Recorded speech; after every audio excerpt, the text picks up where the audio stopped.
At my 9-year-old son's funeral, my brother muttered that some kids are better off dead.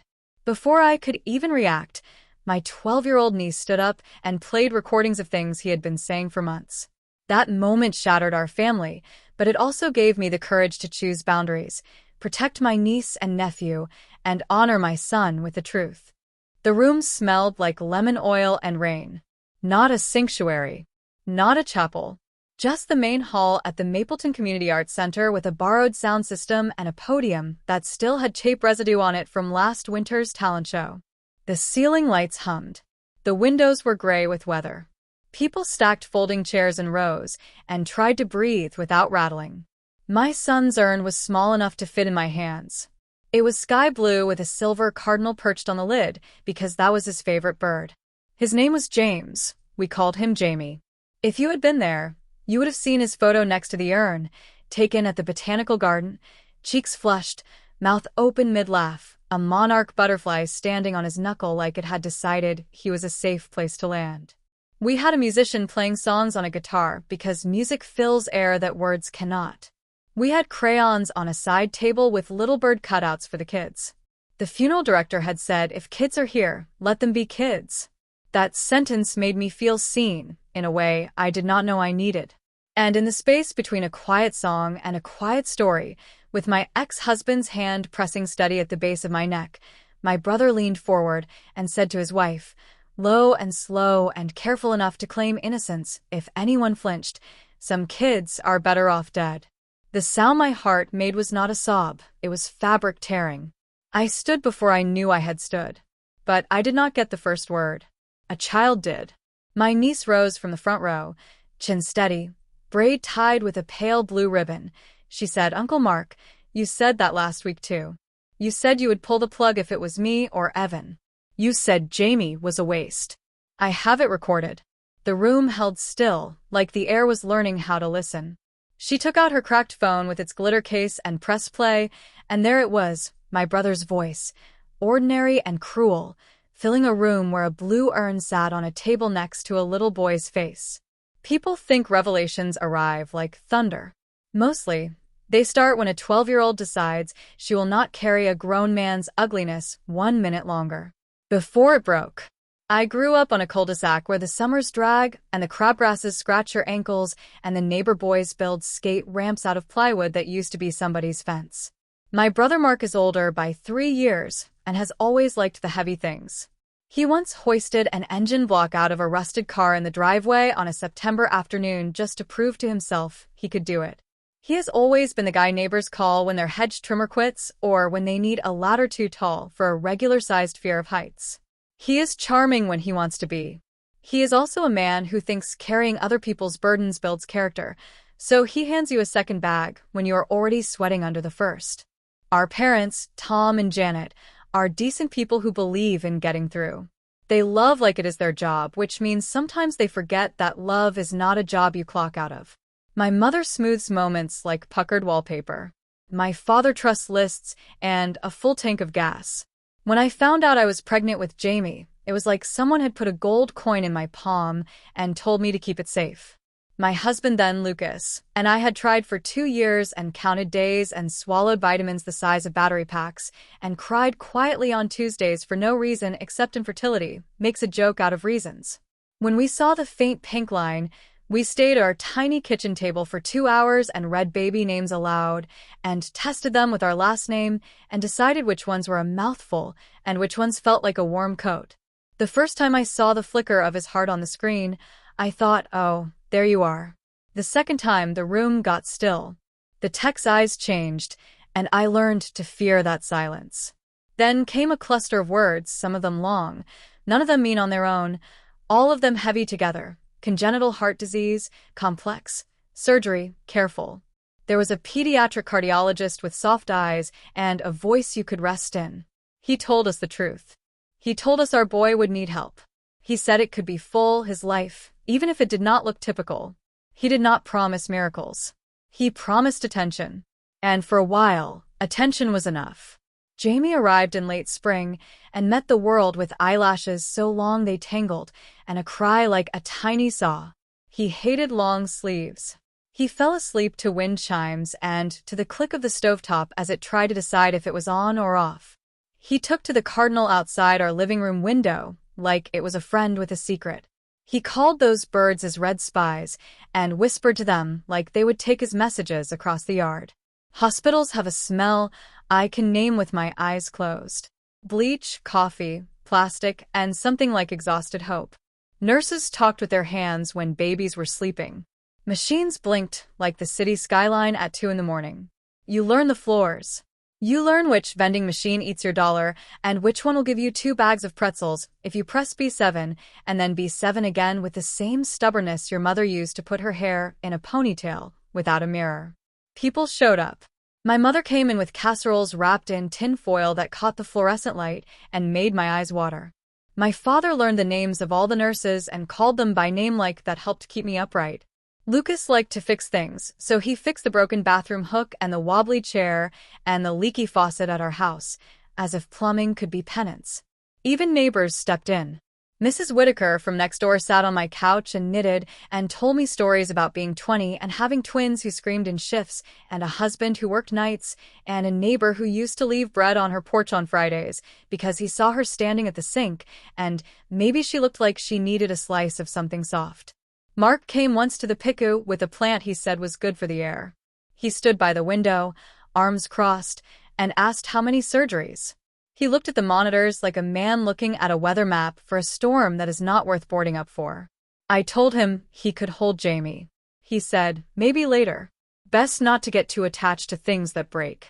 He laughed, and the nurse in the room kept her face polite, and then squeezed my shoulder later when he was gone, the kind of squeeze that says, some of us are holding this with you even if he is not.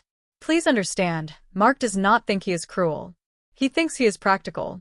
He runs a lawn care and snow removal company that has grown since he was 19. He gets up at 5, starts the trucks, schedules the crews, sends invoices, chases checks.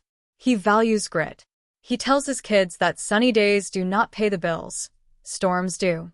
He believes we overemphasize feelings because feelings do not shovel driveways. He is not a monster. He is a man whose empathy is tied to whether the task can be completed with tools from the garage. Jamie stacked up surgeries like brave beads on a string. He had one at 9 months, another at 3. He carried a scar down his chest he called his superhero line. He liked the sound the kitchen clock made. He liked the taste of syrup and the word marigold. He made up new words without asking for permission. He claimed a sunbeam in the living room every afternoon like it was his appointment. He was not a sad kid. He was a kid who had to sit down more than most. He was a kid whose hand was always warmer than yours. He was a kid who would walk to the window and whisper, "Where are you, little red?" and then laugh when a cardinal landed on the fence 2 seconds later like it had been hanging out of sight the whole time waiting for his cue. We did holidays. We did them altered, but we did them. One Thanksgiving, he wore a button-down covered in tiny planets because he declared space was formal wear. He fell asleep on Nana's couch with a fork in his hand and juice on his chin. Mark took one look at Jamie reaching out for baby Evan and lifted his hands like a traffic cop. Easy, he said. Delicate. He spit the word like a seed he wanted out of his mouth. Jamie pulled back his hand like it was hot and said, sorry, in that little serious voice kids use when they swallow shame. I told him he could hold the baby. I said it out loud in front of everyone because sometimes love has to show its paperwork. In the car after, Lucas drove with both hands on the wheel and said, there is an extra circle somewhere for people who make kids apologize for wanting to love. I stared out the window at the cold November sky and said, we go for my mom. We go for my dad. We go because the stuffing is perfect. We go because we want to pretend for a few hours that the map is still accurate. He did not argue because he wanted that too. There is this story people tell about moms of sick kids. They are saints or they are cautionary tales. I was neither. I was a person with a full-time job and a night shift at a hospital. I taught 3rd grade at Mapleton Elementary where the hallways smelled like pencil shavings and couch fabric and hand sanitizer and the inside of an art cupboard. My classroom was a place where 18 kids believed I could turn fractions into a dance. For 7 hours a day, I was not the lady who had a kid with a tired heart. I was the woman who could make a room full of 8-year-olds march in a parade because we learned about prepositions and decided between over and under and around, and then I let them be all three because sometimes being precise is less important than being joyful. Our marriage ended in chapters rather than a crash. Lucas and I parted like people who had tried everything and understood that love and marriage are not always synonyms. We wrote a parenting plan, and then wrote a second one because the first one did not account for hospital nights and good days that were never on schedule. We promised not to use Jamie as a lever. We kept that promise even when people asked us to pick sides about small things. We were better friends and co-parents than spouses. I am not proud of the breaking, but I am proud of the way we held the edges while we did it. There were good years and careful ones. You do not get a straight line with disease. You get a graph with 1,000 points that all argue. The last year, the line leaned more often toward tired. Jamie slept more. He would hold the side of his chest with his palm sometimes, not a dramatic gesture, a practical one, like a person pressing a note to their heart in case they needed to read it later. He ate less. He was quiet in new ways and loud in the same old ways, laughing at words like cantaloupe and galoshes and insisting birds have secret clubs we should not disturb. He still looked for red. He still whispered, "Mine," when he saw a cardinal in the snow. And Mark, who had never known when silence might be a useful skill, started to talk more about numbers and less about names. He stood near my parents' railing after one dinner and said things like, "I read a piece about resource allocation and Lucas said, 'Not tonight,' and my mother said, 'Who wants pie?' and my father said, 'The weather is changing,' but nothing slowed him." He wanted to be the man who could handle hard truths. He had been telling himself he was that man since he was 19 and a mower blade snapped in half, and he caught it before it broke his forearm. Do I need to say I asked him for help once? A Tuesday in March, the sky the color of an old bruise. Nurse appointment, sitter sick, Lucas stuck at work, my mother booked. Asked Mark if he could sit at my place for 2 hours while a tech established a new oxygen setup. He said, "I am not a babysitter. Bring the kid." I said he is immunocompromised. He said, maybe if you did not make him so fragile, he would be fine. I hung up on purpose that time. I tilted my forehead against the fridge and let myself cry only until the old clock on the wall ticked 12 times. Then I called Mrs. Whitaker, who said yes before I even finished asking, because she understands that sometimes you do not need a favor, you need a human being who will keep the floor from falling away. Maya, my niece, sat through those conversations with a notebook in her lap. She drew patterns on the inside of her wrist. She recorded. She started when she was 8 because adults said things and then pretended they had not said them, and her brain did not like being told the sky was green when it was gray. She keeps her phone in a glitter case and names her pens like they are pets. She is soft and stubborn and turns her chin up when she knows she is standing up straight. Last winter, we met the kind hospice nurse with the calm hands and the practical voice and a box of supplies that looked frightening until it looked like courage. She taught us what to do and what not to do. She told me that comfort is not giving up, it is changing goals. We put a mattress in the living room. We rearranged the bookshelf so the books he liked could be reached from the couch without my elbow leaving his shoulder. The days got very long and very short at once. He liked marigolds. He called them guard dogs with petals. He planted one with Mrs. Whitaker in a blue pot and wrote Maya on a popsicle stick with a thick black marker that bled. He watered it with the gravity of a mayor opening a bridge. Mark stood on my porch that afternoon with a new mower blade in hand and said, "That plant will keel over in a week.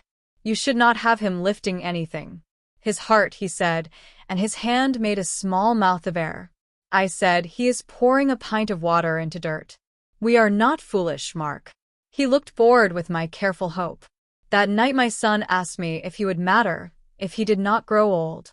I said, "It does not take length to matter. You matter exactly now." He touched my cheek with 3 fingers to make sure I was not lying. I held his gaze. He nodded once, solemn as a judge. Spring edged into summer.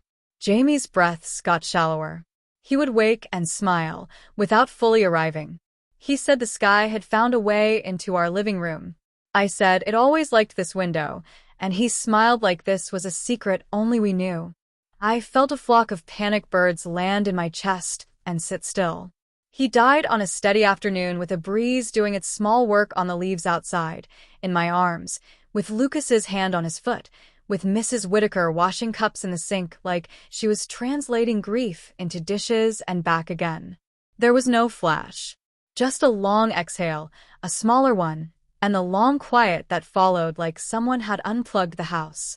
I put my face in his hair and breathed deeper than I had ever breathed. It is a detail that feels private and also needs to be known. I needed to carry that smell a few minutes more.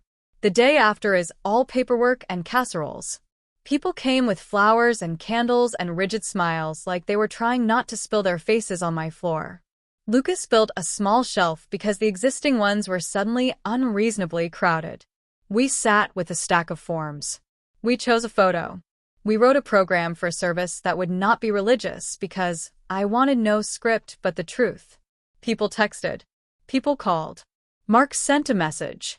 He wrote, "What do you need tomorrow?" Chairs. "I have a tent if the weather turns." Keep it short. "Long services are not best." I wrote back, "We are covered." He wrote, "I will bring the tent anyway." I should have turned my phone off. Instead, I stared at the screen like it might change into a face I recognized. Pressure builds.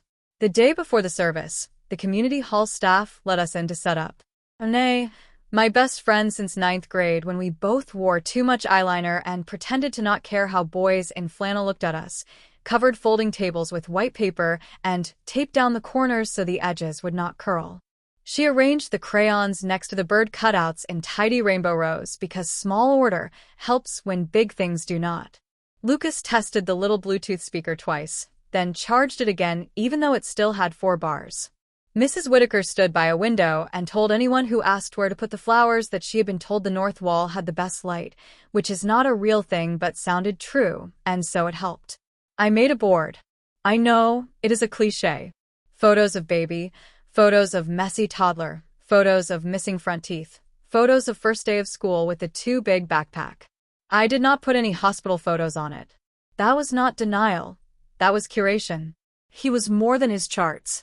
I taped up a photo of him holding a cup of hot cocoa with both hands, and another of him squinting in winter sun, and another of him asleep in the summer grass with a paper bird crumpled in his fist. I wrote a short letter and asked Renee to read it for me if my voice failed. Mark showed up with a tent rolled up under his arm like a trophy. He looked around at the tables and the flowers and the little paper birds. He nodded at the urn when the funeral home guy brought it in. He tapped the urn's lid once with his knuckle like he was knocking on a door. I clenched my teeth so hard I gave myself a headache that lasted until dusk. Kelly came with the kids. She looked tired in that way that women look when loving has been heavy for a long time. Maya hovered by the table with the crayons. She lined up 3 reds, 2 oranges, and a black like a beak waiting. Evan kept taking marshmallows from the cocoa station and hiding them in his pocket like I would forget to notice. I do not know if you have ever watched a person hold a thought in their mouth like a bitter candy. That was Maya. She looked at me with a small question sitting on her tongue. I nodded. Her shoulders dropped a 1/4 inch. She reached into her pocket, pulled out her phone, looked at it, put it back. I did not press. We were standing on a wire. You do not jump on it to see if it holds. Mark drifted around the room, checking corners as if the event needed a supervisor. He asked me timeline. I said, people arrive at 10. We keep it to an hour. He said, good. Kids cannot do longer. I said, no one needs longer. He said, I can say a few words, right? I looked at him. At his jaw I have recognized since I was 4, at the little scar on his chin from when he fell off his bike into the gravel in '88 and Mom picked the rocks out with a tweezer. I said no. He laughed like I had made a joke he did not plan to enjoy. He said, you always did hate people who can say hard things out loud. I walked away. I did not trust my voice to be anything but a blade. There were other small moments that week that promised a bigger tear. In the parking lot after Evan's baseball practice, a cluster of dads did the thing where they pretend to whisper about budget and fairness and program cuts. Mark leaned into the circle and said, we spend too much on kids who do not even play. Liability is bad enough. We do not need to keep defibs in every bag. I stood behind the bleachers and watched the sky change color and felt the sound of my own blood. Maya was 3 steps away, her back pressed to a metal pole, her phone in her pocket. She makes herself small when she is listening, but not hidden. That night, when the house had settled into a quiet where you can hear the refrigerator click and a neighbor's car door slam, my phone stayed bright because sleep had not found me yet. A message came from Maya. It was short. It said, "I need to tell you something." I wrote, "Do you want to call or come over?" She wrote, "Can I come?" She arrived in her socks with her shoes tied to the laces, hair still wet from a shower, her phone clutched like a small animal. We sat on the couch. Jamie's blanket was there, folded, which is a shape it did not know how to hold when he was alive. She said, "He says things, Ann. It is not like he slips. He says them, and then says not to repeat them. I have recordings." I started because I thought I was going crazy when adults said one thing and then pretended it meant something else. I stared at her. She pushed her phone into my hand and said, "You can listen." You do not have to. I heard my own breath go in and out like it was learning to do the job again. I pressed play. My brother's voice filled my living room. He said phrases like quality of life and cost benefit and sympathy as currency. He said, "If it happens to mine, pull the plug." He said, "We coddle." He said, "Nature sorts things." He said it in the tone of a man ordering mulch. He told Maya not to repeat. His laugh scraped the air. When it was done, I handed her the phone and had to fight the urge to wash my hands. She said, "You are not crazy." I said, "You are not either." She laughed a small shaky laugh and put her head on my shoulder for exactly 8 breaths, and then sat up straight like she had scolded herself for wanting to be held too long. I reached for protocols like a person reaches for the railing on a dark staircase. I told her we would keep her safe. I told her we would help her mom. I told her we would not let him make her doubt her own ears. I asked her to forward the recordings to a new email we set up with a name not tied to hers. I showed her how to export and send, how to label with dates and where, not because I wanted to build a case, but because I wanted to protect her from the whiplash of being told she had imagined it. We named the folder Plain Things. We did not tell anyone that night except Lucas, who held onto the couch and looked like he was trying not to tear the fabric with his grip. The morning of the service, I woke up to the sound of rain on the gutters and the lemon oil smell of the hall in my memory and the drop of my stomach into a place that had no floor. I put on black pants and a gray sweater and a necklace of small wooden beads Jamie had strung for me in February when his fingers still wanted to occupy themselves with something other than holding mine.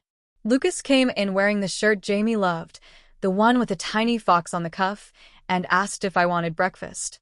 I shook my head and then ate a corner of toast like I was trying to show some respect to my own body out of habit. The hall filled. People handed me their saris, and I put them in an imaginary pocket. I said thank you until the words lost edges. Renee stood up and read the letter I had written, her voice steady in that way that makes people feel like a hand has been placed on the back of their necks just where they needed it. Lucas told a story about Jamie's whistle practice that made people laugh right out loud, even though their faces were wet.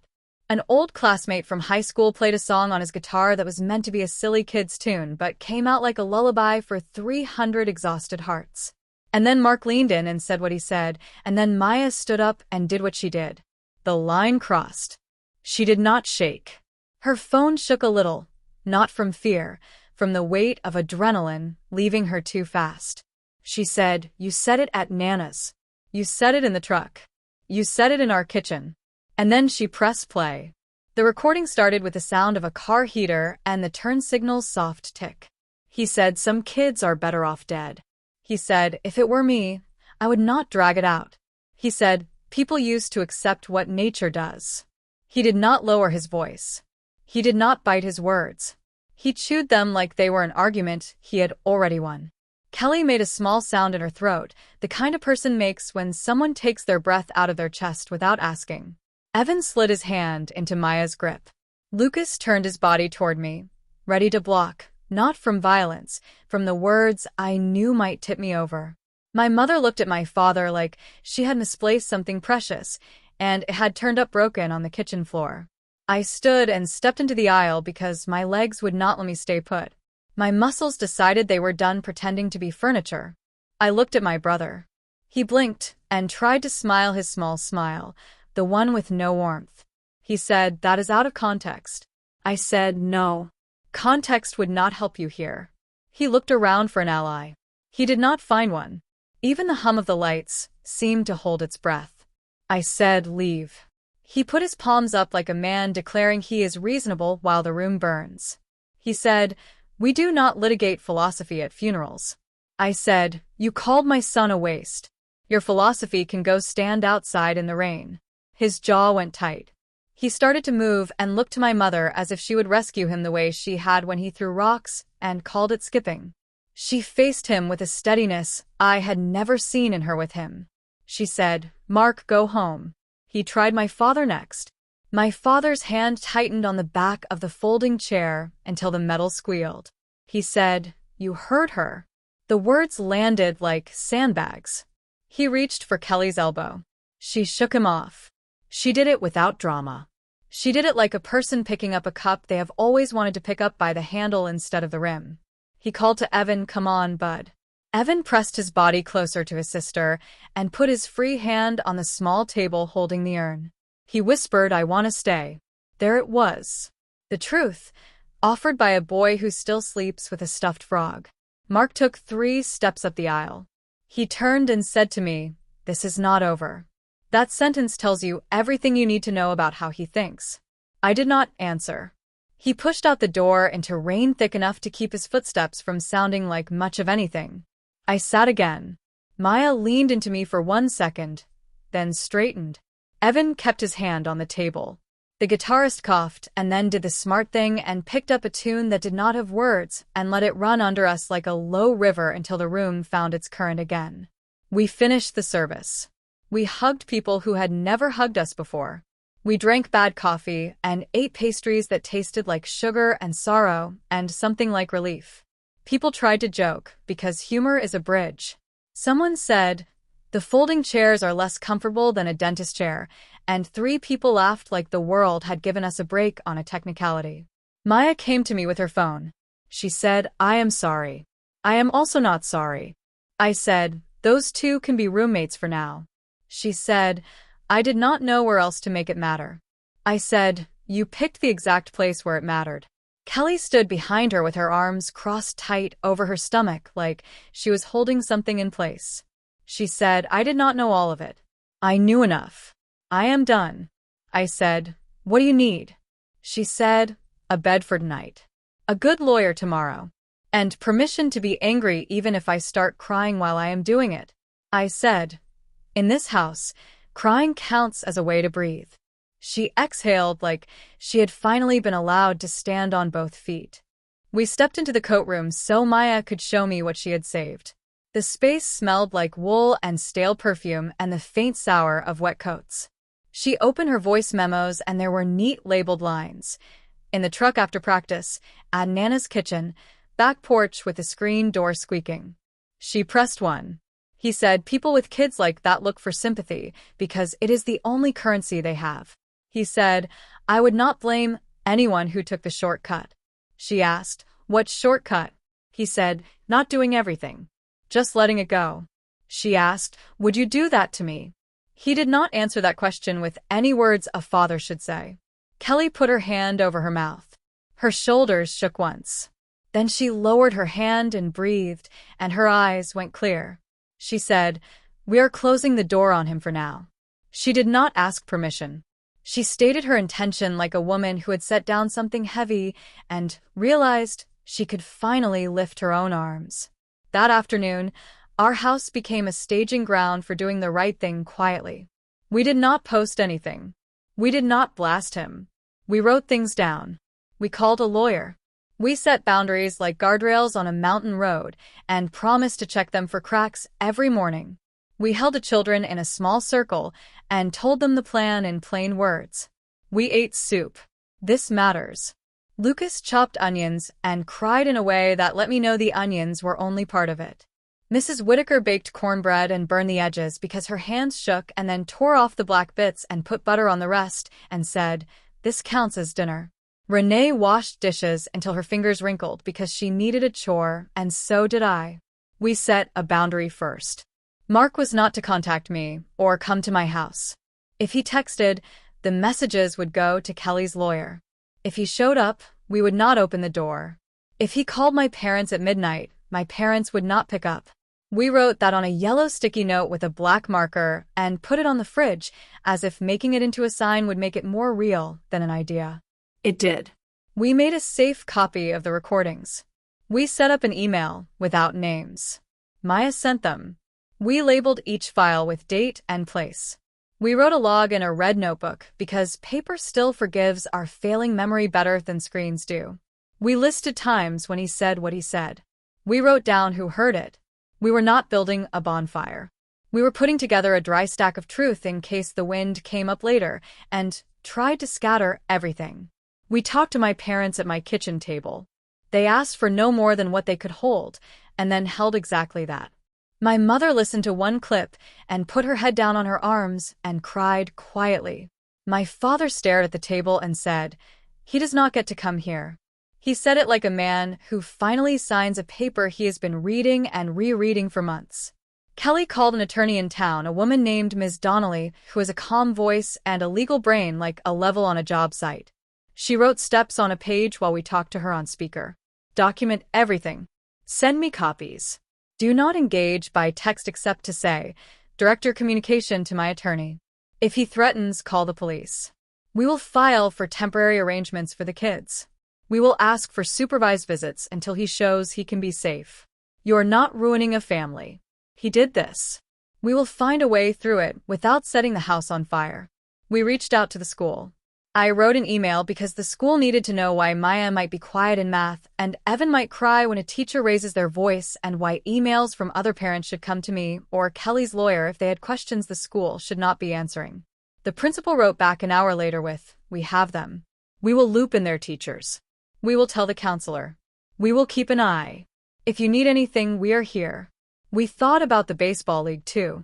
We pulled together what we had from his volunteer emails where he had written notes in the margins about cutting programs and not needing equipment that could save a child's life.